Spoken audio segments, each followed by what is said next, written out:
Assalamualaikum warahmatullahi wabarakatuh and a very good day everyone. So this week we are going to look at the first topic about the characteristics of a good business writing or business correspondence. Okay, so by the end of today's lesson, you should be able to identify qualities of good business letter, qualities of good memos, and qualities of good emails. Now, this is an example of a business letter, as you can see here. Okay, we have the addresses, and then we have the content and the signature, and all of the things that are needed according to the format. Okay, this, on the other hand, is a sample of a memo. Okay, I guess a memo is it is just like a reminder, or maybe it can also be a form of circulation, within an organization. For example, in a company, if let's say I would like to come up with a memo, giving to say interdepartments, so that they maybe there's a emergency, or there's an urgent circulation that I need to disseminate. Okay, and of course this is an email. All right, I think everyone knows how an email should look like. Yeah, so basically I'm just giving you samples of business writing or business letters, memos, as well as emails. Now, according to a study, many interview candidates fail to secure places at an interview due to poor cover letter writing. So in addition, although we are not going to look at cover letters in EWC 662 for English for Business Correspondence, however, this study suggests that poor cover letter writing can also be one of the factors as to why candidates fail to secure job interviews, because a cover letter is basically the first thing that the future employer of yours would read in order to know you, in order to understand what is the reason for you to apply for the job. And also that can be an impression, or should I say, that can be the first impression that the employer is going to get from you as their future employee.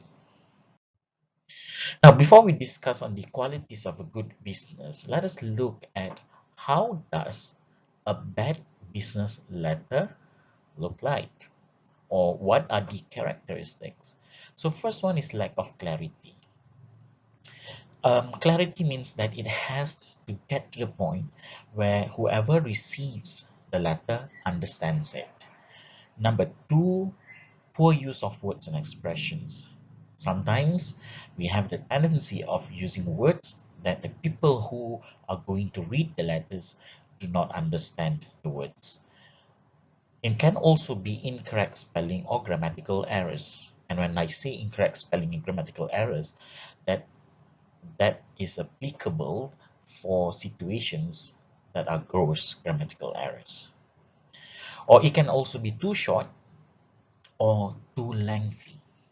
Well, I guess at a point, too short can still be acceptable, but too lengthy is non-acceptable. Too many ideas crowded in one letter.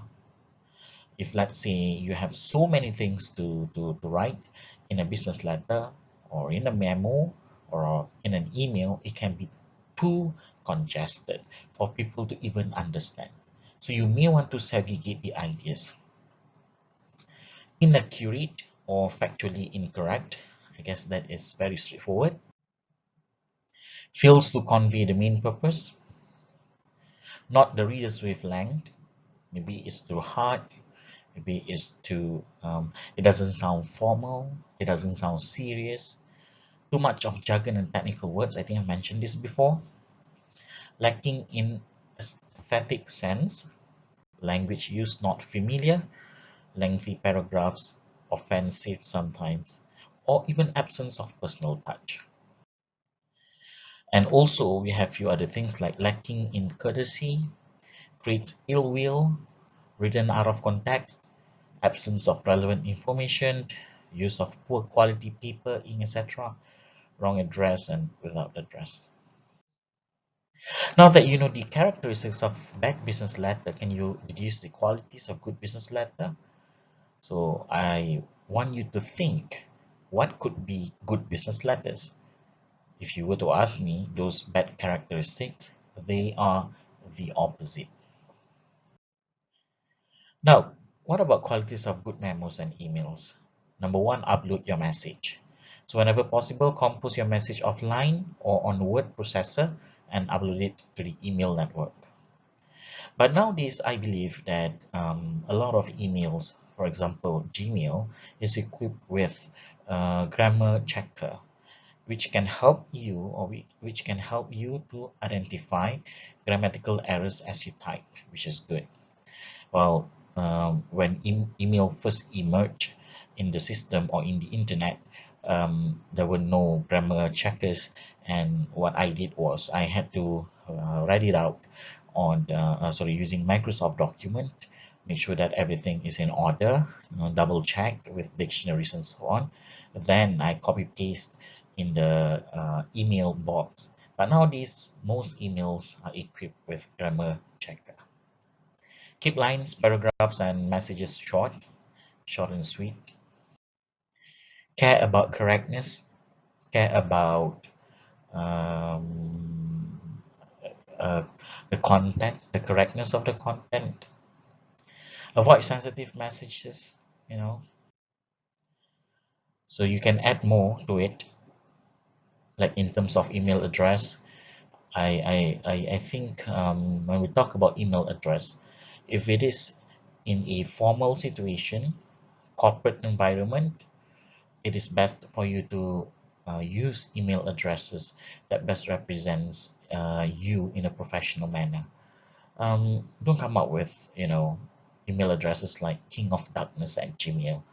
I mean, you are selling books, and when people see king of darkness, people think differently.